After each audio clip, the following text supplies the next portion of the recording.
The morning rain fell steadily on the cracked sidewalk outside the downtown Seattle coffee shop, creating small rivers that carried yesterday's cigarette butts and fast food wrappers toward the storm drains. Sarah Martinez pulled her worn military surplus jacket tighter around her shoulders, the fabric still holding the faint scent of diesel fuel and determination from another life. Her fingers traced the edges of the small patch sewn carefully on the inside chest pocket, a habit she'd developed over the past 8 months of living on these unforgiving streets. Most people who hurried past her makeshift shelter didn't see past the dirty clothes and the cardboard sign that read "Veteran in Need."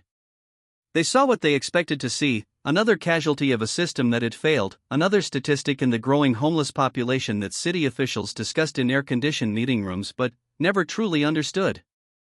They didn't see the intelligence behind her tired brown eyes, or notice how she always positioned herself with a clear view of all entrances and exits. They certainly didn't see the classified mission patch hidden beneath layers of shame and survival. The coffee shop door chimed constantly as Seattle's morning rush began in earnest. Lawyers in expensive suits stepped carefully around her, their conversations about stock portfolios and weekend plans creating a soundtrack of privilege that felt like a foreign language to Sarah now. A few dropped coins into the small plastic cup beside her, the metal hitting plastic with tiny pings that somehow managed to sound both grateful and hollow at the same time. "Another one," muttered a businessman as he passed, speaking into his Bluetooth headset. "These people need to get jobs instead of sitting around all day. When I was their age, we had pride." Sarah bit back the response that burned in her throat. She could have told him about the pride she'd felt leading her unit through the mountains of Afghanistan, or the pride that had sustained her through 3 tours of duty in places most Americans couldn't find on a map. She could have explained how pride doesn't pay for PTSD therapy when the VA waiting list stretches for months, or how pride doesn't make the nightmares stop when you're living in your car until repo men take that too. Instead, she pulled her knit cap lower over her ears and focused on the small notebook hidden beneath her sleeping bag. Each page contained carefully drawn maps of the city, noting which areas were safe to sleep in, which police officers were sympathetic to veterans, and which shelter beds might be available on any given night. It was reconnaissance work, pure and simple, the same skills that had kept her squad alive in hostile territory now adapted to the urban battlefield of homelessness. The rain intensified, and Sarah watched as people opened umbrellas and quickened their pace. A young mother with a stroller struggled to juggle her coffee, her phone, and the unwieldy umbrella while keeping her toddler dry. The child, a boy of maybe 3 years old, stared directly at Sarah with the unfiltered curiosity that adults lose somewhere along the way to becoming productive members of society. "Mama, why is that lady sitting in the rain?" the boy asked in the clear, carrying voice that only children possess. His mother glanced nervously at Sarah, then down at her son. She doesn't have a home, sweetheart. Some people don't have homes. Why doesn't she have a home?" The mother's discomfort was obvious as she tried to navigate the conversation while maintaining forward momentum. "Sometimes life is complicated, honey. We need to hurry or we'll be late for daycare." But the boy had already lost interest and was now fascinated by a pigeon that had landed near Sarah's feet. The bird pecked optimistically at crumbs from someone's breakfast pastry, completely unaware of the small drama playing out around it. Sarah found herself smiling slightly at the child's wonder and the pigeon's determination. There was something pure about both of their approaches to the world: no judgment, no assumptions, just acceptance of what was. The coffee shop door opened again, and Sarah looked up to see a tall man in his early 30s stepping out into the rain. Unlike most of the morning commuters, he wasn't rushing anywhere. His movements were deliberate, controlled, and Sarah recognized something in his posture that made her straighten up slightly. Military bearing never completely disappears, no matter how many years pass or how civilian the clothes become. The man, she could see now that he had close-cropped brown hair and the kind of tan that came from spending time in sunny, dangerous places, paused under the small awning and pulled out his phone.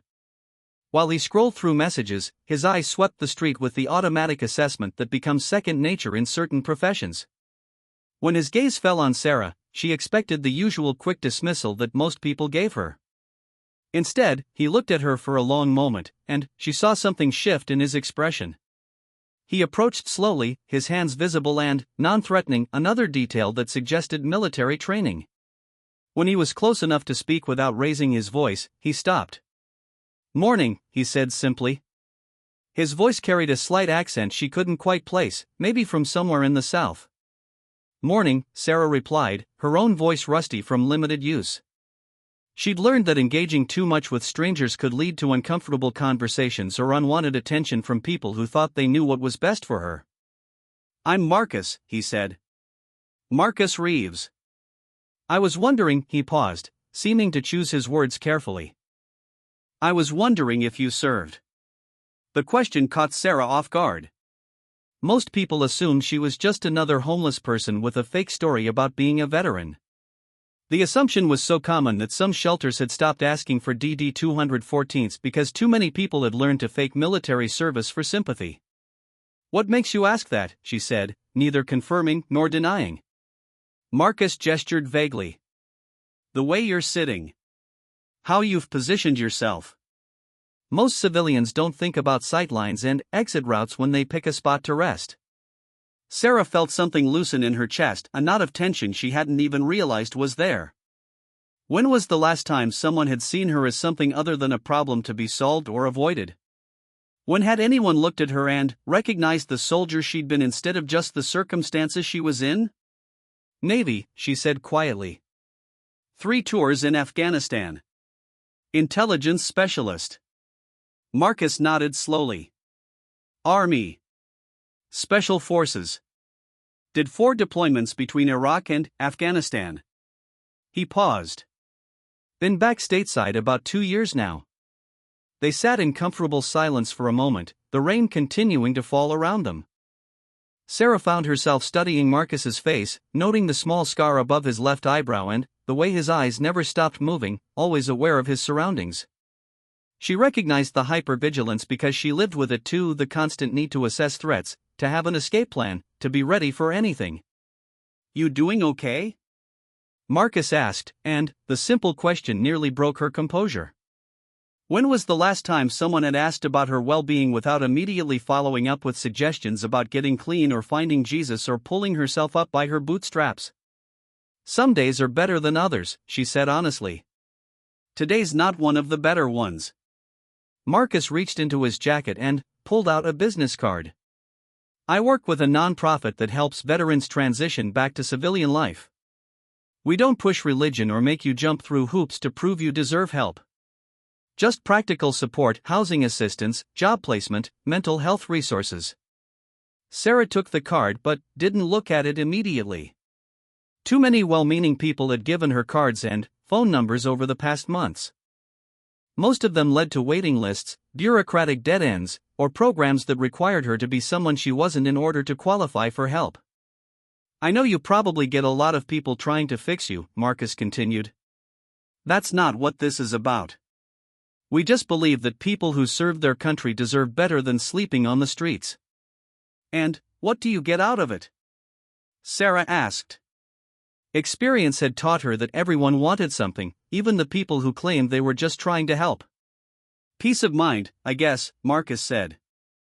I came home to a family with resources, people who understood what I'd been through because my dad served in Vietnam. Not everyone has that. Seems like the least I can do is try to level the playing field a little. Sarah studied his face, looking for signs of the patronizing pity she'd grown to hate. Instead, she saw genuine respect and something that looked like recognition. Not the uncomfortable recognition of someone who felt guilty about their own good fortune, but the recognition of one professional acknowledging another. What kind of intelligence work did you do? Marcus asked. For a moment, Sarah hesitated. The details of her service weren't something she discussed with strangers, partly for security reasons and partly because the memories were still too raw. But something about Marcus's manner, the way he'd approached her and spoken to her as an equal rather than a charity case, made her want to trust him. Signal intelligence mostly, she said. Intercepting and analyzing enemy communications. Some human intelligence work when needed. She paused. I was good at my job. I bet you were, Marcus said, and she could hear that he meant it. Those skills don't just disappear because you're having a rough patch. The rain was beginning to let up, and the morning commute was starting to thin out. Soon, the business owners would begin their subtle campaign to encourage Sarah to move along, not aggressively, not rudely, but with the kind of persistent discomfort that made it clear she wasn't welcome to stay. "Listen," Marcus said, "I'm not going to pressure you to call that number or make any decisions right now. But I am going to be in this neighborhood pretty regularly. My office is just a few blocks away. If you want to talk more, or if you need anything, I'll probably run into you again." He stood up, preparing to leave, and Sarah felt an unexpected stab of loneliness. The conversation had been the first real human connection she'd had in weeks, and she wasn't ready for it to end. "Marcus," she called as he started to walk away. "What's your last name again?" "Reeves," he said. "Marcus Reeves." Sarah nodded and tucked the business card into her jacket pocket, next to the hidden mission patch. "Sarah Martinez. Nice to meet you, Sarah." "Really nice to meet you." After Marcus disappeared around the corner, Sarah sat quietly in the diminishing rain and tried to remember what hope felt like. It had been so long since someone had spoken to her as though she were a person with value, with skills, with a future worth investing in. Most people either treated her as invisible or as a project to be fixed, but Marcus had talked to her like she was simply someone he'd met and found interesting. She pulled out the business card and read it carefully. "Northwest Veterans Transition Services, Marcus Reeves, Director of Outreach." There was a phone number, an email address, and a street address in a part of town she knew well. The card was simple, professional, and somehow reassuring in its lack of flashy promises or emotional appeals. Sarah thought about her last conversation with a social worker, 3 weeks earlier at the downtown mission. The woman had meant well, but she'd spent 30 minutes explaining all the ways Sarah needed to change before she could qualify for housing assistance. She needed to attend 12-step meetings for her drinking problem, despite the fact that Sarah didn't drink. She needed to complete anger management counseling, though Sarah couldn't remember the last time she'd raised her voice at anyone. She needed to provide documentation that she was actively looking for work, even though most employers weren't particularly interested in hiring people without permanent addresses or reliable access to showers. The social worker had handed her a stack of forms and told her to come back when she'd completed the requirements. Sarah had walked out instead, crumpling the forms and dropping them in the first trash can she'd found. The system seemed designed to help people who didn't actually need help, while creating impossible barriers for those who did. But Marcus hadn't handed her any forms or requirements. He'd simply acknowledged her service, recognized her as a fellow veteran, and offered support without conditions. It was such a small thing, but after months of being treated as either a threat or a charity case, the simple dignity of the interaction felt revolutionary. A police cruiser turned the corner and slowed as it approached Sarah's spot on the sidewalk. She tensed automatically, her hand moving instinctively toward the small pack that contained her most important possessions. Some cops were sympathetic to veterans, understanding that homelessness could happen to anyone who'd been dealt the wrong combination of trauma and bad luck. Others saw homeless people as problems to be moved along, threats to public order that needed to be managed rather than helped. The cruiser stopped, and Officer Janet Kim stepped out. Sarah recognized her from previous encounters. She was one of the good ones, a former Army medic who understood that most homeless veterans weren't dangerous criminals but rather people who'd fallen through the cracks of a system that was supposed to catch them. "Morning, Sarah," Officer Kim said as she approached. "How are you holding up?" "Can't complain," Sarah replied, though they both knew that wasn't entirely true. "Listen, I got a call about someone causing problems in this area, but I can see it's just you. You haven't had any trouble with anyone, have you? No one bothering you or asking you to move along?" Sarah shook her head. "No trouble. Keeping to myself." Officer Kim nodded and glanced around the area, her trained eyes taking in the same details that Sarah monitored constantly. "You know, there's supposed to be a cold snap coming in this weekend. Temperatures could drop into the 20s. You have somewhere warm to go if you need it?" "I'll figure something out," Sarah said. "Always do. The mission has space this week, and the intake worker there is a vet too. Marine Corps, did 2 tours in Iraq. He might be easier to work with than some of the others." Sarah appreciated the suggestion, but she'd tried the mission before. The beds came with mandatory chapel attendance, group therapy sessions where everyone was expected to share their trauma with strangers, and rules that felt more like a minimum security prison than a temporary shelter. After 8 months on the streets, she'd learned that sometimes dignity was more important than comfort. "Thanks for the heads up," she said. "I'll keep it in mind." Officer Kim handed her a card for a different organization, one that specifically helped female veterans. "These folks are pretty good. They don't require you to jump through as many hoops, and they understand that everyone's situation is different." Sarah took the card and added it to the growing collection in her pocket. She'd learned to accept all offers of help gracefully, even when she had little intention of following through. People meant well, and refusing their assistance often led to lectures about pride and the dangers of sleeping rough. After Officer Kim left, Sarah sat alone with her thoughts and tried to imagine what it would be like to have a permanent address again. To wake up in the same place every morning, to have a bathroom she could use without asking permission, to cook her own meals instead of relying on charity or convenience store food. The idea felt simultaneously appealing and terrifying. She'd adapted to life on the streets in ways that made conventional housing seem almost foreign now. The sun finally broke through the clouds, casting weak light across the wet pavement. Sarah closed her eyes and tilted her face toward the warmth, a habit she'd developed during her time in Afghanistan. In the desert, you learn to appreciate small comforts: a moment of shade, a cool breeze, the brief respite that came with sunset. The skills she'd learned there had served her well on the streets too. Patience. Resourcefulness. The ability to find comfort in circumstances that would break other people. Her stomach growled, reminding her that she hadn't eaten since yesterday afternoon. The coffee shop behind her sold pastries and sandwiches, but they were priced for the morning commuter crowd, not for someone living on the handful of change that kind strangers occasionally shared. Sarah knew where to find free meals. The soup kitchen served lunch at 11, and there was a church that handed out sandwiches on Thursday evenings, but those were hours away. She was considering her options when she noticed a familiar figure approaching from the direction Marcus had gone earlier. He was carrying 2 large coffee cups and what looked like a bag from the bakery down the street. "I thought you might still be here," he said as he got closer. "I grabbed some extra breakfast and figured you might be hungry." Sarah accepted the coffee and bag gratefully, inhaling the rich aroma of real coffee, not the watery institutional stuff served at the shelters, but the kind that actually tasted like coffee. The bag contained a still warm blueberry muffin and a breakfast sandwich that made her mouth water just looking at it. "This is really kind of you," she said.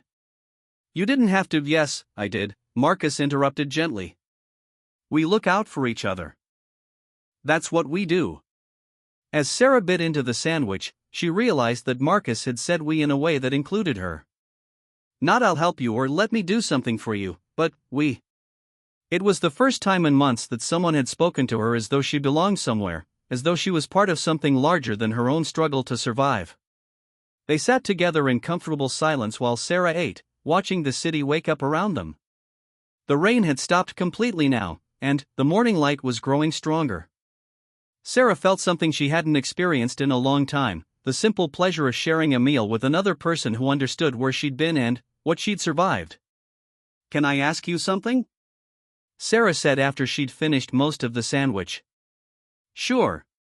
What made you stop? I mean, most people just walk by. What made you want to have a conversation?"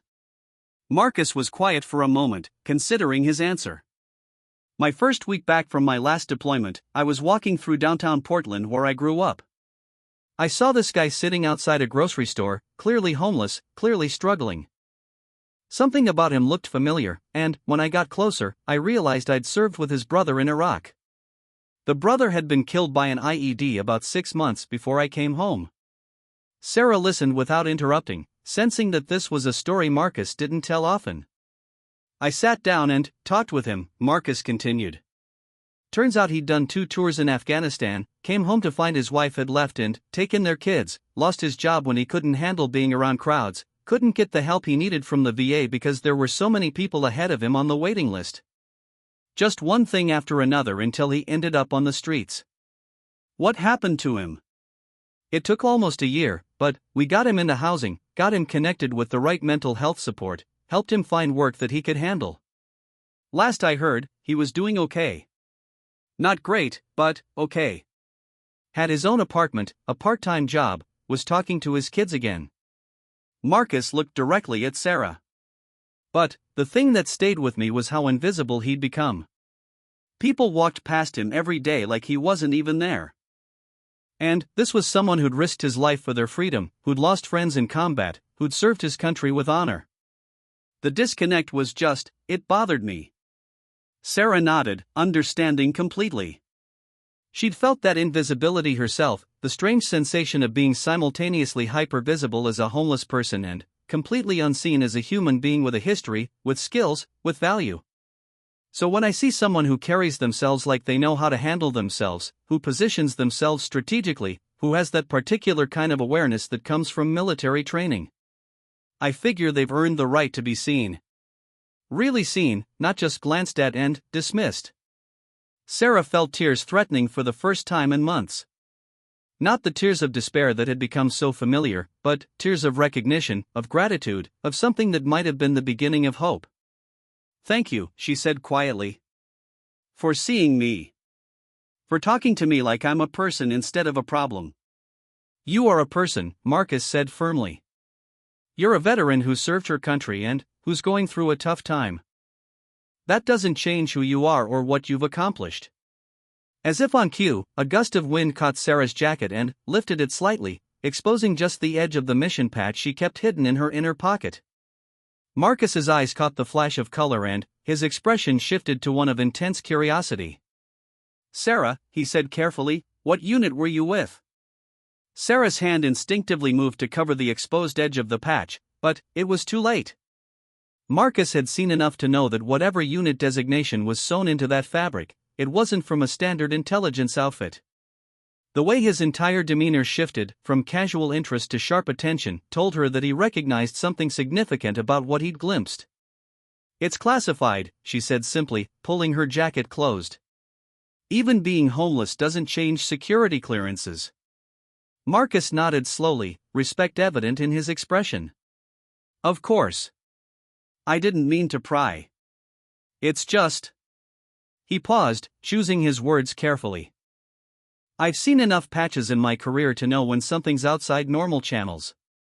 They sat in silence for a moment, both understanding that they just entered territory that required careful navigation.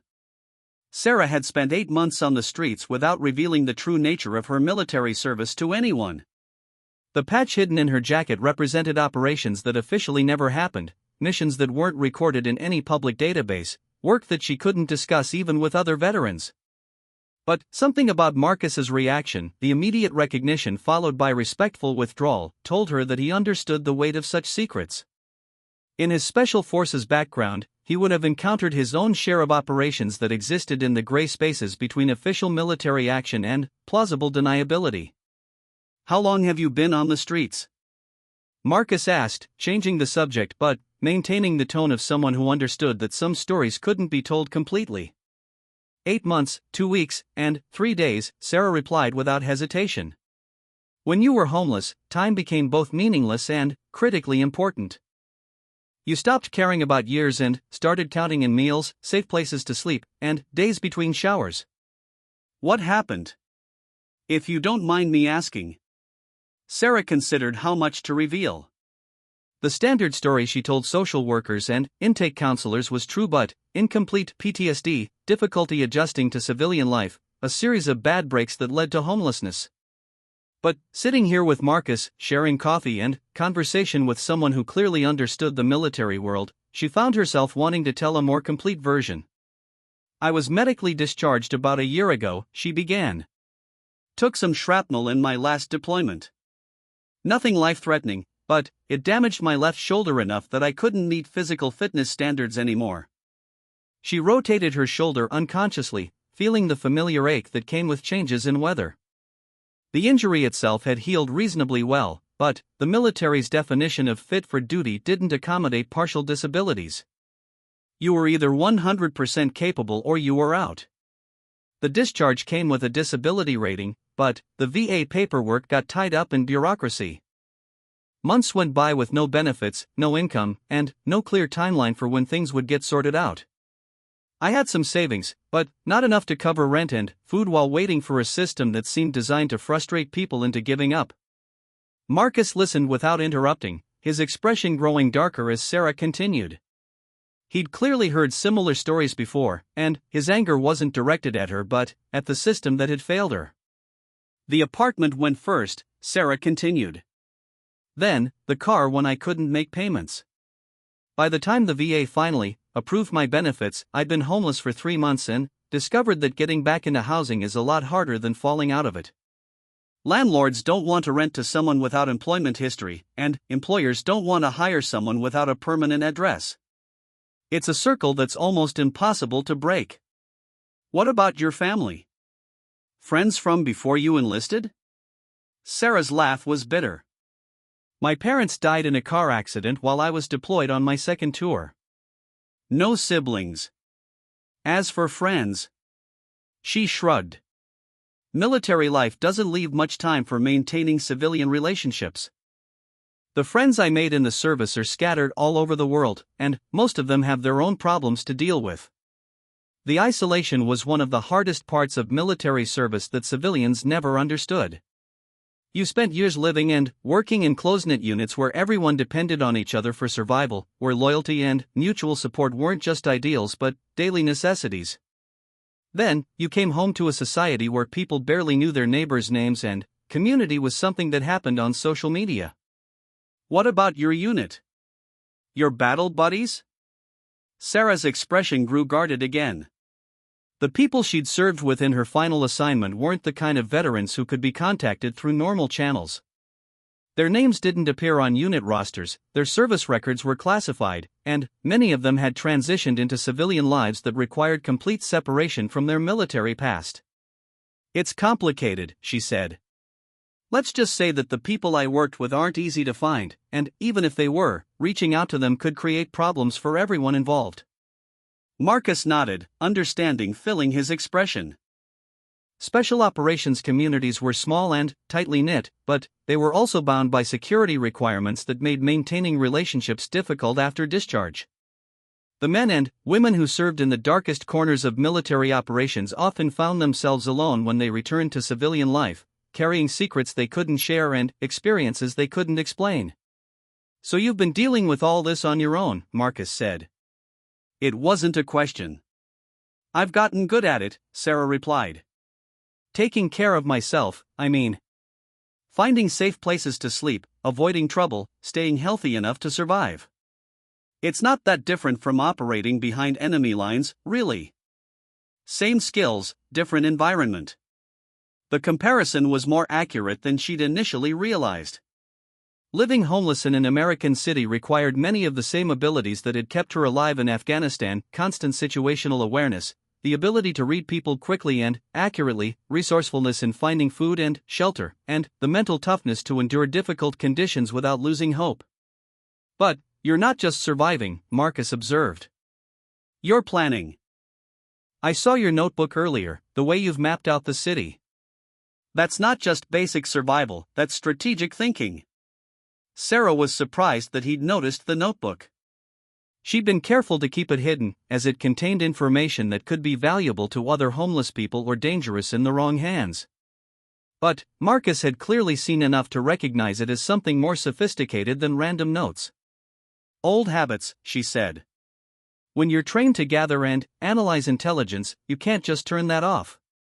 So I gather intelligence on the city, analyze patterns, identify resources and threats. It helps me stay safe and make better decisions. What kind of patterns? Sarah looked at Marcus carefully, trying to determine how much to reveal about her observations. What she discovered in 8 months of systematic study would probably surprise him, and it might make him see her differently. But something about his genuine interest and respectful approach made her want to share. Police patrol schedules, she said. Which officers are sympathetic to veterans and which ones just want to move homeless people along? Where the city's surveillance cameras are positioned and what their blind spots are. Which business owners are okay with someone sitting outside their stores and which ones will call security. She was just getting started. Seasonal patterns in charitable giving, donations increase around holidays and decrease during summer months when people are focused on vacations. Weather patterns and how they affect both the availability of outdoor sleeping spots and the likelihood of police sweeps. The schedules of various social services and which ones actually help versus which ones just generate paperwork. Marcus's eyebrows rose as Sarah continued. Demographic patterns in different neighborhoods where it's safe for a woman to be alone, where military veterans are more likely to encounter understanding versus hostility.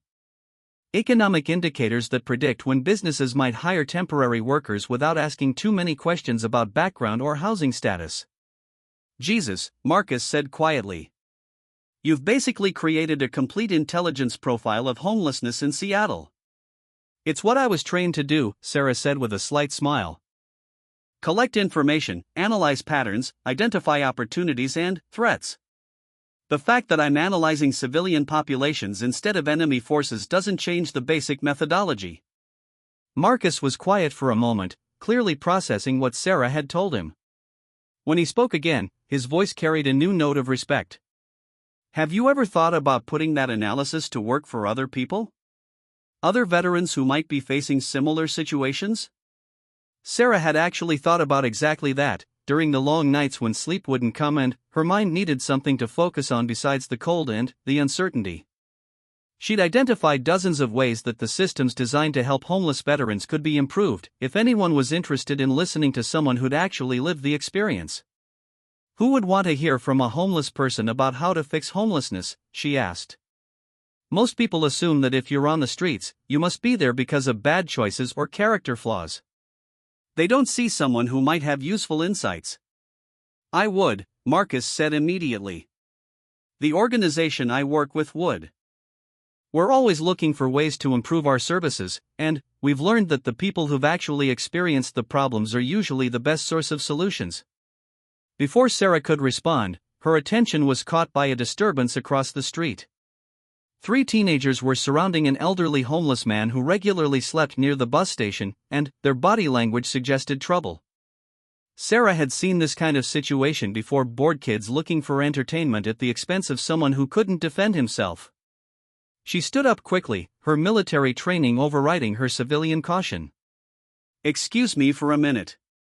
Marcus followed her gaze and immediately understood the situation.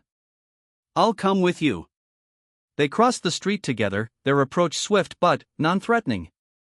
Sarah had learned that the key to defusing these situations was projecting confidence without escalating the confrontation. As they got closer, she could hear the teenagers taunting the elderly man, demanding that he dance for them while they filmed with their phones. Hey, Sarah called out firmly but not aggressively. What's going on here? The teenagers turned toward her, their expressions shifting from cruel amusement to defensive annoyance. The ringleader, a boy of maybe 16 with expensive sneakers and an attitude that suggested he'd never faced real consequences, looked her up and down dismissively. Nothing that's any of your business, lady. Why don't you go back to whatever corner you came from? Sarah felt Marcus tense beside her, but she held up a subtle hand to keep him from intervening. This was her neighborhood, her community, and she had her own ways of handling these situations. I'm making it my business, she said calmly. Charlie here is a friend of mine. She nodded toward the elderly man, who was indeed named Charlie, though she'd never spoken more than a few words with him. He's a Navy veteran who served in Vietnam. He's earned the right to sit wherever he wants without being harassed by kids who've never done anything harder than choosing which video game to play. The teenagers exchanged glances, clearly not expecting this level of resistance. Most homeless people learn to avoid confrontation, and most witnesses simply walked away from these situations rather than getting involved. Whatever, the ringleader said, but his confidence was wavering. We weren't doing anything wrong. It's a free country. You're right, it is a free country, Sarah agreed. Which means Charlie has just as much right to exist in this space as you do. Probably more, since he actually fought for that freedom instead of just talking about it. Marcus stepped forward slightly, not threateningly but enough to remind the teenagers that Sarah wasn't alone. His presence, combined with Sarah's calm authority, shifted the dynamic of the situation entirely. Look, the ringleader said, we were just having some fun. No big deal. Fun, Sarah repeated. You think humiliating someone who's down on his luck is fun? Let me ask you something, do you have grandparents? The question clearly caught the boy off guard. What? Yeah, so what? So imagine those grandparents lost everything through no fault of their own. Imagine they ended up sleeping on the streets, cold and hungry and scared. Would you want some kids to come along and humiliate them for entertainment? Would you want someone to film them at their lowest moments so you could all laugh about it later? Sarah could see her words hitting home. The other two teenagers were already backing away, their enthusiasm for harassment evaporating in the face of an adult who was treating them like the children they were rather than the tough guys they pretended to be. It's not the same thing, the ringleader said, but his protest lacked conviction. It's exactly the same thing, Sarah replied. The only difference is that you've been lucky so far. But luck runs out, and life has a way of humbling people who think they're better than everyone else. The teenagers left without further argument, probably off to find easier targets or different entertainment. Sarah knelt down next to Charlie, who had remained silent throughout the confrontation. You okay? She asked gently. Charlie nodded, his withered face creased with gratitude. Thank you, he said in a voice roughened by years of hard living. Don't know why you stuck your neck out for me, but thank you. We look out for each other, Sarah said, unconsciously echoing Marcus's words from earlier. That's what we do. As they walked back across the street, Marcus looked at Sarah with obvious admiration. That was impressive. You diffused that situation without anyone getting hurt and actually made those kids think about what they were doing. Where did you learn to handle confrontations like that? Part training, part experience, Sarah said. In intelligence work, you learn to read people quickly and find the right approach for each situation. And living on the streets teaches you that sometimes you have to stand up for people who can't stand up for themselves. The way you talked to those kids, you reminded them of their humanity instead of just telling them they were wrong. That takes skill. Sarah shrugged, but she was pleased by the recognition. Everyone responds to being seen as a human being. Those kids weren't evil, they were just young and thoughtless. Sometimes all it takes is someone treating them like they're capable of being better. They had reached Sarah's spot on the sidewalk again, but neither of them sat down immediately. The morning had taken on a different quality, charged with the kind of connection that comes from facing a small challenge together and discovering that you work well as a team. Sarah, Marcus said, I want to ask you something, and I need you to know that there's no pressure either way. But, would you be willing to visit our office? Not for intake or paperwork or any of that bureaucratic stuff. Just to talk about what you've observed, what you've learned. We're working on some new approaches to veteran services, and your perspective could be invaluable. Sarah felt a familiar wariness rise in her chest. How many times had someone approached her with promises of help that turned out to be conditional on her agreeing to be someone she wasn't? But Marcus had already proven that he was different, that he saw her as a person with value rather than a problem to be solved. What would that look like? She asked. Honestly? I'd like you to meet our team and tell them what you just told me about the patterns you've identified. We've been trying to figure out why some of our programs work and others don't, and you've probably already identified most of the answers. We could use that intelligence. The way he said use that intelligence made it clear that he was talking about employing her skills rather than extracting information from her. The difference was subtle but important. One approach treated her as a consultant, the other as a subject of study. I don't have clean clothes for an office visit, Sarah said. Or a permanent address for your paperwork. We don't care about clean clothes, Marcus replied immediately. And, as for paperwork, we're more interested in what you know than where you live. Sarah looked at Marcus carefully, trying to read any hidden agendas or unstated expectations. But his expression remained open and honest, and she realized that she wanted to trust him. It had been so long since someone had offered her an opportunity to contribute something meaningful, to use her skills for something beyond mere survival. When? She asked. Whenever you're ready. Today, tomorrow, next week. We work around your schedule, not the other way around. Today, Sarah said, surprising herself with the decisiveness of her response. If the offer's real, I'd like to take you up on it today. Marcus smiled, the first completely unguarded expression she'd seen from him. The offer's real, and today works perfectly. Our office is about 6 blocks from here, walking distance. No pressure to commit to anything beyond a conversation. As they prepared to leave, Sarah carefully gathered her few possessions and made sure her notebook was secure in her jacket pocket. The mission patch was still there too, hidden against her heart like a talisman from a life that felt increasingly distant but somehow more relevant than ever. Marcus, she said as they started walking, I want you to know that whatever happens today, you've already done something important. You've reminded me that I'm still a person worth talking to. I'd almost forgotten that. Marcus was quiet for a moment before responding. The military teaches us to leave no one behind. I don't see why that should change just because we're not wearing uniforms anymore. As they walked through the morning sunshine toward Marcus's office, Sarah felt something she hadn't experienced in months: anticipation. Not the grim anticipation of trying to find shelter before dark or wondering where her next meal would come from, but the positive anticipation of someone who has something meaningful to contribute and, finally, has an opportunity to contribute it. She had no idea what the day would bring, but, for the first time in 8 months, she was looking forward to finding out. The patch against her heart seemed to pulse with her quickening heartbeat, a reminder of operations that had required her to adapt, to survive, and to complete missions under impossible circumstances. She'd succeeded then, by using her intelligence, her training, and her determination. Maybe it was time to put those same qualities to work on a new kind of mission. The Northwest Veterans Transition Services office occupied the ground floor of a converted warehouse in a part of downtown Seattle that was gradually transforming from industrial decay to urban renewal.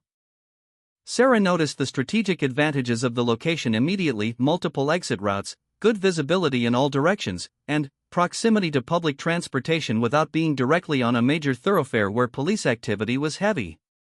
Marcus led her through a side entrance that opened into a reception area that felt more like someone's living room than an institutional waiting area.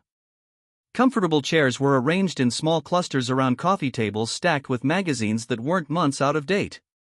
The walls displayed photographs of veterans in civilian careers: a woman in scrubs standing beside a medical helicopter, a man in a hard hat at a construction site, another woman in a business suit shaking hands with what appeared to be a mayor. These are all people we've worked with, Marcus explained, noticing her interest in the photographs. We like to celebrate success stories, but, more importantly, we want people to see that there are lots of different paths forward. A woman approached from behind the reception desk, and Sarah automatically assessed her the way she'd learned to assess everyone: potential ally or threat, someone to trust or someone to be cautious around. The woman was in her early 40s, with graying brown hair pulled back in a practical ponytail and laugh lines around her eyes that suggested someone who found humor in life despite dealing with difficult situations professionally. Sarah, this is Jennifer Walsh, our director, Marcus said. Jen, this is Sarah Martinez, the veteran I mentioned. Jennifer extended her hand with a warm smile. It's nice to meet you, Sarah. Marcus told me you have some insights about veteran services that we'd love to hear about. Sarah shook the offered hand, noting the firm grip and direct eye contact. Jennifer's manner was professional but warm, without the patronizing tone that Sarah had come to expect from social workers and nonprofit administrators. I don't know if my observations are worth much, Sarah said. I just notice things. The best insights usually come from people who notice things that others miss, Jennifer replied. Would you like some coffee? Real coffee, not the industrial stuff. They settled in a small conference room with windows that overlooked a pocket park where several people who were obviously homeless had set up informal camps. Sarah noticed that the office's location gave its staff a daily view of the population they served, which was either excellent planning or remarkable coincidence. So Marcus tells me you've been conducting an informal analysis of homeless services in Seattle, Jennifer began. We've been struggling to understand why some of our programs have great success rates while others seem to make no impact at all. Our data shows the outcomes, but it doesn't always explain the why behind them. Sarah sipped her coffee, which was indeed excellent, and considered how to begin. She'd spent 8 months thinking about these issues, but she'd never had an opportunity to present her conclusions to people who might actually be able to act on them. The biggest problem is that most services are designed by people who've never been homeless, she said. They're based on what housed people think homeless people need, not on what actually helps. Jennifer leaned forward with interest. Can you give me an example? Take intake procedures, Sarah said. Most programs require people to come in during business hours, fill out extensive paperwork, provide documentation they probably don't have, and wait in a room with dozens of other people who are struggling with their own crises. The process is designed for the convenience of staff, not clients. She pulled out her notebook and flipped to a page covered with neat handwriting. I've mapped the intake requirements for every major homeless service in the city. On average, someone seeking help has to visit 4 different offices, provide the same information 7 times, and wait a total of 12 hours across multiple visits before they can access basic services. Marcus whistled softly. 12 hours just to get into the system? And that's if you have all your paperwork in order, Sarah continued. If you're missing a birth certificate or your social security card got stolen, add another week to the process. Meanwhile, you're still sleeping outside, still dealing with whatever crisis brought you to seek help in the first place. Jennifer was taking notes rapidly. What would an effective intake process look like? Sarah had thought about this extensively. One-stop shopping. A single office where someone can access multiple services. Intake workers who are trained to help people gather necessary documentation instead of turning them away for not having it. And, most importantly, immediate access to basic services, a meal, a safe place to rest, a shower, while the paperwork gets sorted out. That makes perfect sense, Jennifer said. Why isn't it done that way? Because different agencies have different funding sources, different oversight requirements, and different territorial boundaries, Sarah replied.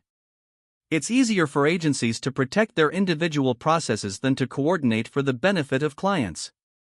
Plus, many staff members genuinely believe that making people jump through hoops weeds out the ones who aren't really motivated to change. Marcus shook his head. As if sleeping on concrete every night isn't motivation enough. Sarah smiled grimly. You'd be surprised how many people think homelessness is a choice. That if you just wanted housing badly enough, you'd figure out how to get it. Jennifer looked up from her notes. What else have you observed that we should know about? Sarah flipped through several pages of her notebook, years of intelligence training evident in the organized presentation of information. Mental health services are probably the biggest gap. Not because they don't exist, but because they're not designed for people whose lives are chaotic by necessity. She found the page she was looking for. Most therapy appointments are scheduled weeks in advance, require you to show up at a specific time, and expect you to engage in hour-long sessions about trauma while you're actively living through traumatic circumstances. It's like trying to treat someone for drowning while they're still underwater. What would work better? Jennifer asked.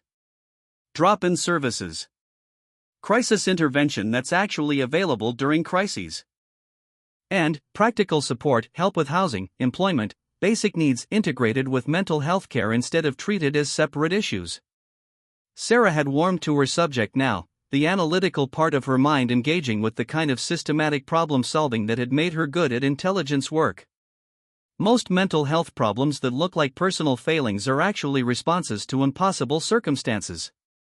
Give people stable housing and reliable food, and a lot of the anxiety and depression starts to resolve on its own. Marcus was nodding enthusiastically. We've seen that pattern in our most successful placements. People who seemed to have severe mental health issues became much more stable once their basic needs were met. Because Maslow's hierarchy is real, Sarah said. You can work on self-actualization when you're worried about where you're going to sleep tonight. Jennifer set down her pen and looked directly at Sarah. You've clearly put a lot of thought into this. Have you considered that your insights could help shape better programs? Sarah felt the familiar wariness return. What do you mean? I mean, we could use someone with your analytical skills to help us redesign our services. Not as a client, but as a consultant. Someone who understands both the problems and potential solutions from the perspective of lived experience. The offer hung in the air between them, too good to be true and, yet delivered with apparent sincerity. Sarah had dreamed of opportunities like this during long nights on the streets, imagining ways she could use her skills to help other veterans avoid the pitfalls that had trapped her. But she'd never imagined anyone would actually want to hear what she had to say. "I don't have a college degree," Sarah said. "My qualifications are military training and 8 months of being homeless." "That doesn't look good on a resume."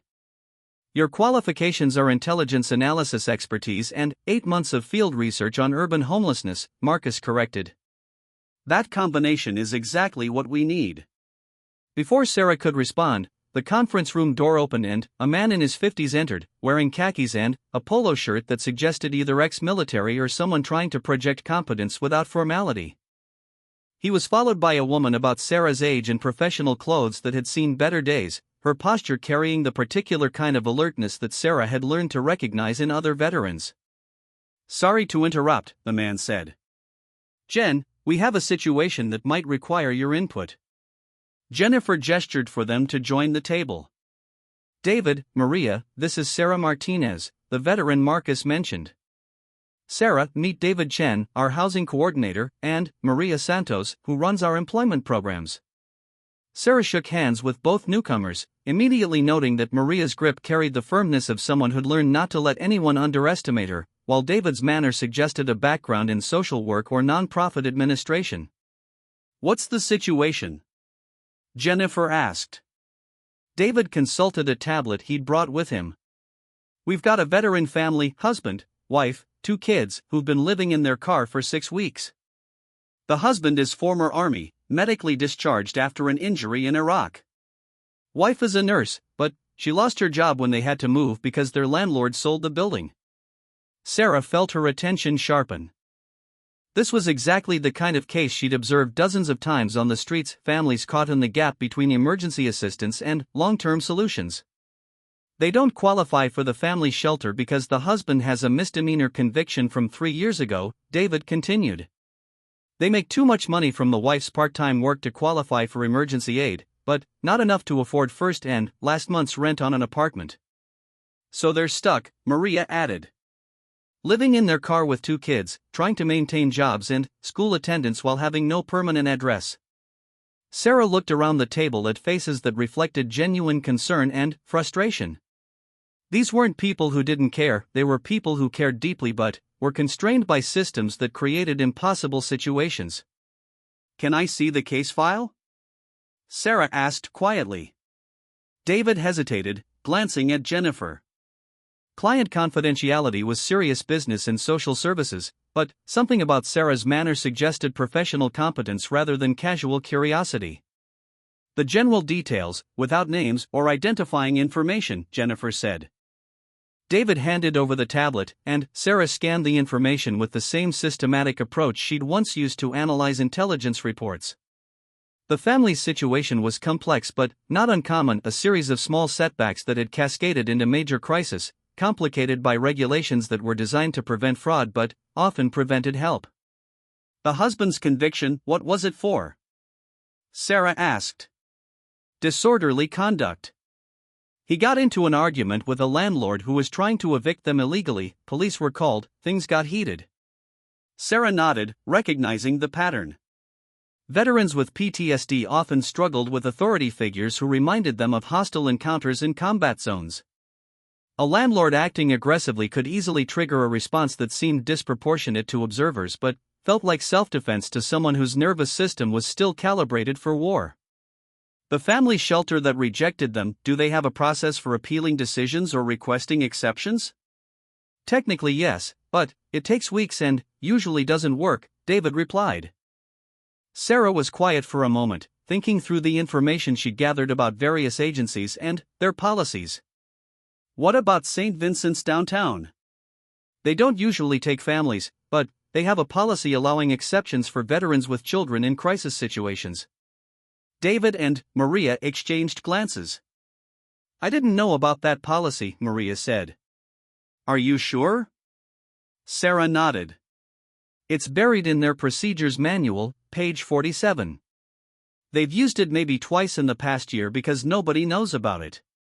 But, if you approach them with a specific request citing the policy and emphasizing the veteran status and the children's welfare, they'll usually approve it. How do you know that? David asked. I make it my business to know, Sarah replied simply.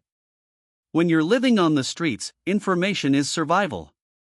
Jennifer was looking at Sarah with obvious admiration. What else would you recommend for this family? Sarah turned back to the tablet, cross-referencing the family's situation with her mental database of available resources. The wife's nursing license, is it current? Yes, but she can only work part-time because someone needs to watch the kids. Swedish Medical Center has a program for displaced healthcare workers. Emergency housing assistance plus priority consideration for full-time positions that include childcare benefits. It's specifically designed for situations like this. Maria was already pulling out her phone. I've worked with Swedish before, but I didn't know about that program. Most people don't, Sarah said. The hospital doesn't advertise it because they don't want to be overwhelmed with applications. But they do want to help qualified healthcare workers, especially ones with military family background. She pointed to another line on the tablet. The husband's disability rating, is it accurate? Because if his condition has worsened since his initial rating, he might qualify for vocational rehabilitation benefits that would cover job training and housing assistance during the training period. We hadn't considered pursuing a re-evaluation, David said. Do you think it's worth it? Sarah looked at the man's service record and injury description. Traumatic brain injury plus PTSD, originally rated at 30%. After 3 years of civilian stress and inadequate treatment, his condition has almost certainly deteriorated. A re-evaluation could bump him to 70% or higher, which changes everything in terms of available benefits. The room was quiet as everyone absorbed what Sarah had just laid out. In 5 minutes of analysis, she'd identified 3 potential solutions that none of them had known existed, despite their years of experience in veteran services. Sarah, Jennifer said carefully, how many other cases like this do you think could be resolved with better information about available resources? Most of them, Sarah replied without hesitation. The resources exist, but they're scattered across dozens of agencies with different eligibility requirements and application processes. Half the time, the frontline workers don't even know what their own agencies offer, let alone what other agencies might provide. Marcus leaned forward. What if we created a comprehensive database? Something that mapped every resource against every possible client situation? It would take months to build and would need constant updating, Sarah said. But, yes, that's exactly what's needed. A real-time intelligence database for homeless services. Jennifer was quiet for a long moment, clearly thinking through the implications of what they just discussed. When she spoke, her voice carried the tone of someone making a significant decision. Sarah, I'm going to make you an offer, and I want you to think carefully before you respond. We need someone with your analytical skills and your understanding of how these systems actually work from the client perspective. I'm talking about a real job, salary, benefits, and office, the whole package. Sarah felt her heart rate increase. Doing what? Building the database Marcus mentioned. Serving as a liaison between our agency and the veteran community. Helping us redesign our services based on what actually works rather than what we think should work. The offer was everything Sarah had dreamed of during her darkest moments on the streets, a chance to use her skills meaningfully, to earn a living wage, to have a permanent address and a professional identity again. But it was also terrifying in its implications. I'd need housing, Sarah said quietly. Before I could start a job, I'd need a place to live, clean clothes, all the basic infrastructure that homeless people lack. That's not a problem, Jennifer replied. We have emergency housing funds specifically for situations like this. A furnished apartment, assistance with clothes and basic necessities, whatever you need to get back on your feet. Sarah felt tears threatening again, but this time they were tears of possibility rather than despair. Why are you willing to do this for me? Because you've just demonstrated more insight into veteran homelessness than most experts with advanced degrees, Jennifer said simply. And because everyone deserves a chance to use their talents to make a difference. Maria spoke up for the first time in several minutes. There's something else to consider. If Sarah's working with us, she could serve as a bridge to veterans who don't trust traditional social services. A lot of people might be willing to accept help from someone who's actually been where they are. Sarah realized that Maria was absolutely right. She'd seen the suspicious looks that other homeless veterans gave to well-meaning social workers who'd never missed a meal in their lives. But someone who'd slept on the same streets, who understood the daily humiliations and small victories of homeless life, that person might be trusted in ways that traditional service providers never could be. I need to be honest about something, Sarah said. My discharge, it wasn't just medical. There were circumstances that make my service record complicated. The room grew quiet, and Sarah saw Marcus and Jennifer exchange a glance. She realized they were both trying to assess whether she was about to reveal something that would disqualify her from working with vulnerable populations. I'm not a security risk, she said quickly. I didn't commit any crimes or do anything that would endanger anyone. But my final assignment involved work that can't be fully explained or verified through normal channels. Marcus nodded slowly. Classified operations. Something like that. Sarah's hand moved instinctively to the hidden mission patch. It means that some aspects of my military record can't be discussed, even in an employment context. Jennifer was quiet for a moment. Does it affect your ability to pass a standard background check? I don't know, Sarah admitted. I haven't tried to get a job that required one. Then, we'll figure it out together, Jennifer said firmly.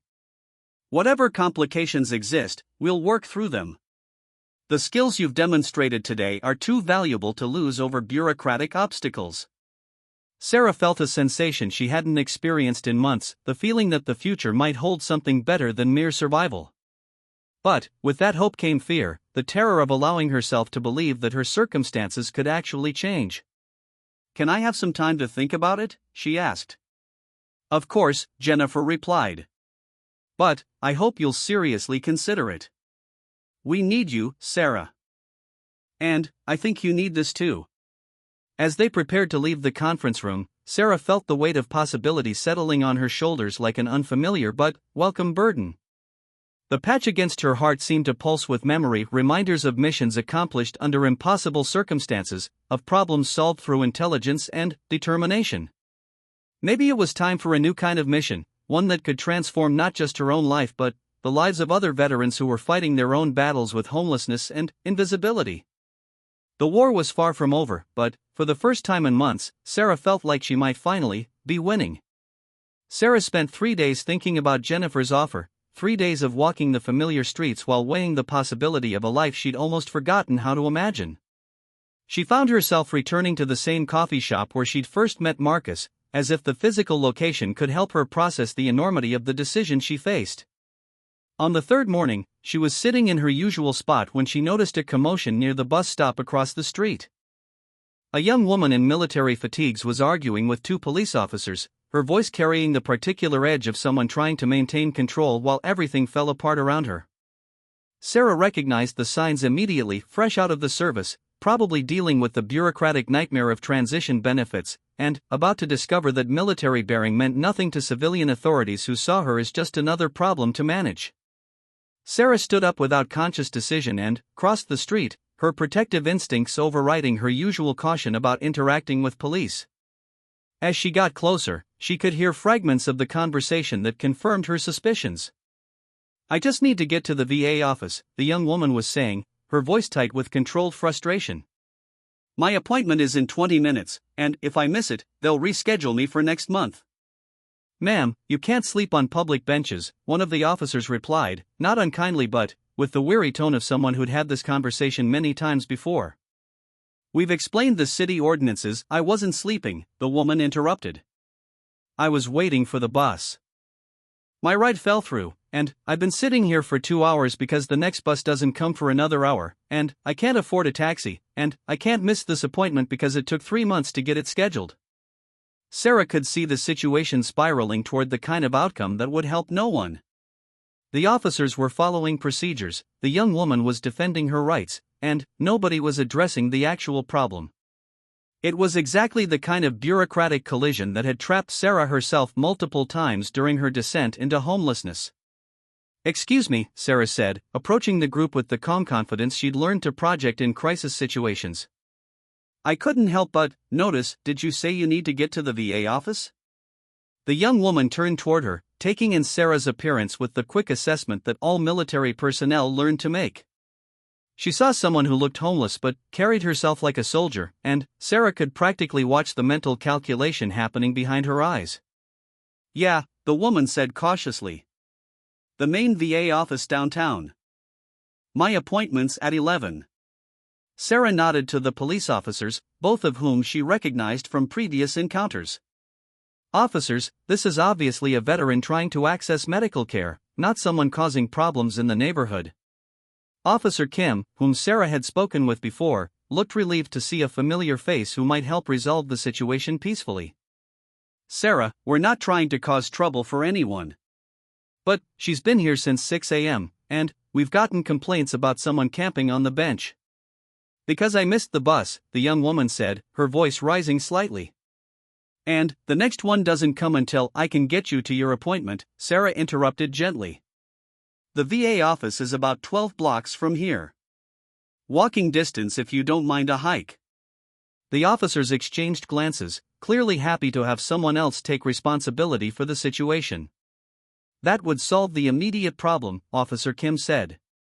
"Ma'am, if you're willing to go with Sarah here, we don't need to take this any further." The young woman looked at Sarah suspiciously. "Why would you help me? What do you want?" "Nothing," Sarah said simply. "I'm a veteran too.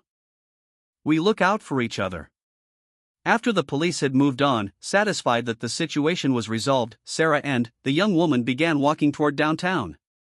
The woman introduced herself as Jessica Torres, recently discharged from the army after 4 years as a medic.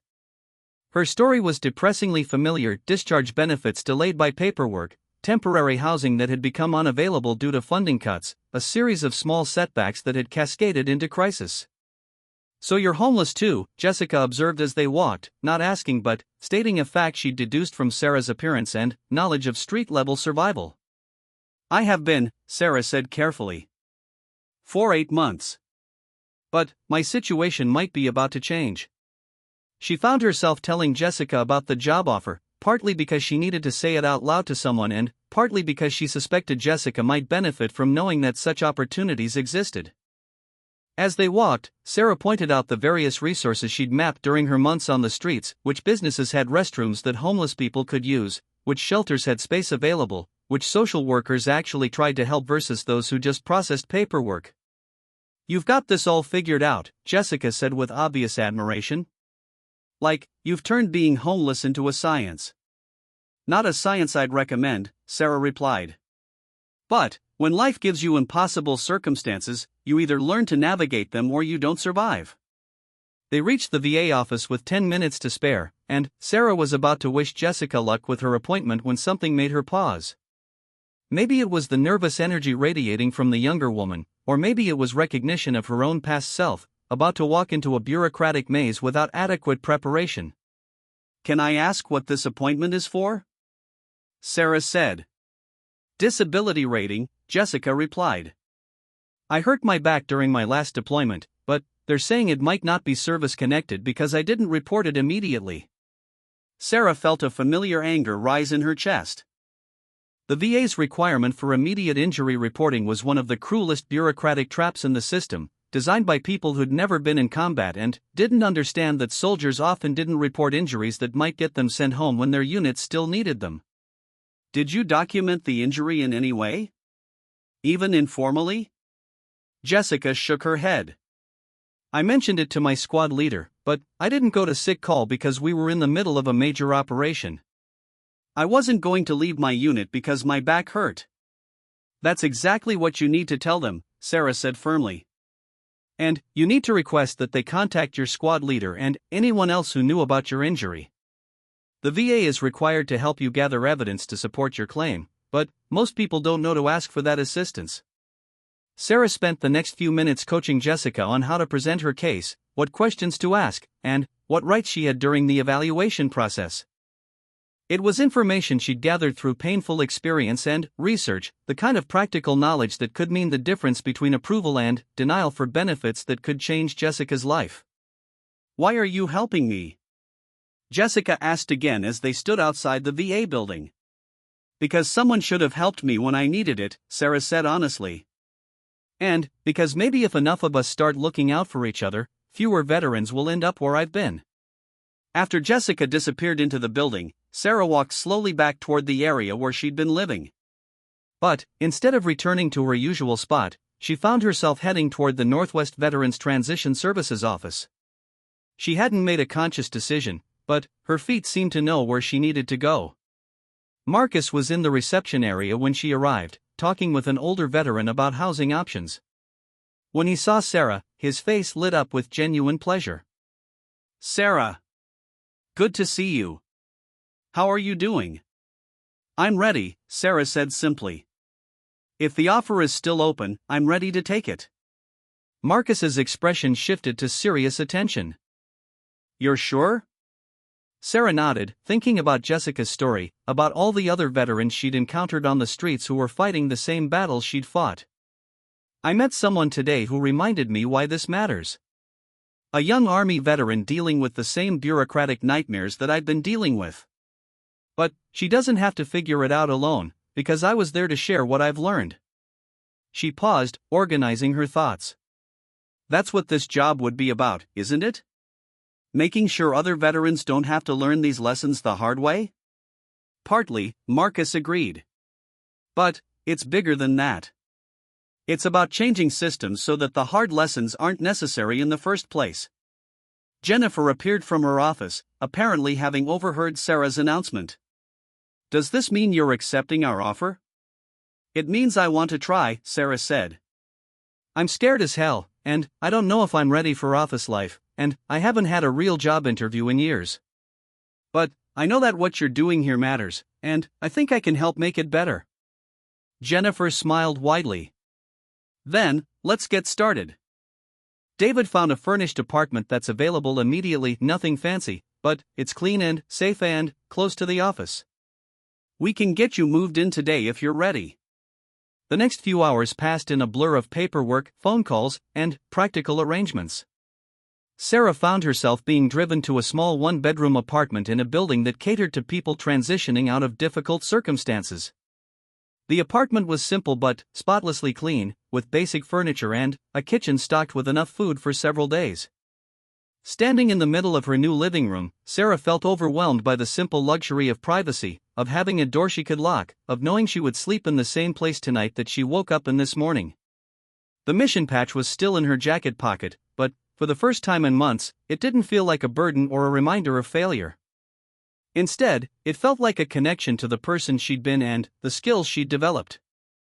Her first official day at Northwest Veterans Transition Services began the following Monday. Jennifer had arranged for her to shadow different staff members throughout the week, learning about intake procedures, housing placement, employment services, and mental health support. But what became immediately clear was that Sarah's presence changed the dynamics in ways that none of them had fully anticipated. Veterans who had been reluctant to trust the agency's staff opened up to Sarah immediately. They recognized something in her manner, in the way she understood their concerns without requiring detailed explanations. When she mentioned specific streets or shelters or bureaucratic obstacles, they knew she was speaking from experience rather than training. "It's remarkable," Jennifer told Marcus during a staff meeting at the end of Sarah's first week. "Our success rate with new clients has increased by 40% since Sarah started. People who would normally take weeks to engage are trusting us immediately because they trust her." But Sarah's impact went beyond client relations. During her second week, she presented a comprehensive analysis of the city's homeless services that identified 17 specific bottlenecks that were preventing veterans from accessing care. More importantly, she proposed concrete solutions for most of them, based on her detailed knowledge of how different agencies actually operated versus how they were supposed to operate. "This is intelligence work," Marcus observed as he reviewed Sarah's report. "The same systematic analysis you probably did in the military, applied to civilian systems." Sarah nodded. "It's all pattern recognition and resource assessment. The skills are the same whether you're analyzing enemy troop movements or bureaucratic inefficiencies." The breakthrough came during her third week, when Sarah was working with a client who seemed particularly resistant to accepting help. The man was a former Marine who'd been living in his car for 6 months, insisting that he just needed a little more time to get back on his feet. Sarah recognized the stubborn pride that was preventing him from admitting he needed assistance. She'd worn that same pride like armor during her own descent into homelessness. Instead of trying to convince him to accept services, Sarah asked him to help her with something. She was working on mapping the city's overnight parking regulations, trying to identify safe places where homeless veterans could sleep in their vehicles without being hassled by police. Would he be willing to share his knowledge of which areas were safe and which ones to avoid? The shift in the man's demeanor was immediate. Instead of being asked to accept charity, he was being asked to contribute expertise. Instead of being seen as someone who needed fixing, he was being recognized as someone with valuable knowledge. By the end of their conversation, he had agreed to accept temporary housing assistance, not as charity, but as a strategic decision that would allow him to be more effective in helping other veterans navigate similar challenges. "You turned him from a client into a consultant," Jennifer observed after the man had left. "How did you know to approach him that way?" "Because that's what I needed," Sarah said simply. "Someone to recognize that I had value to offer, not just problems that needed solving." The approach became a model for how Sarah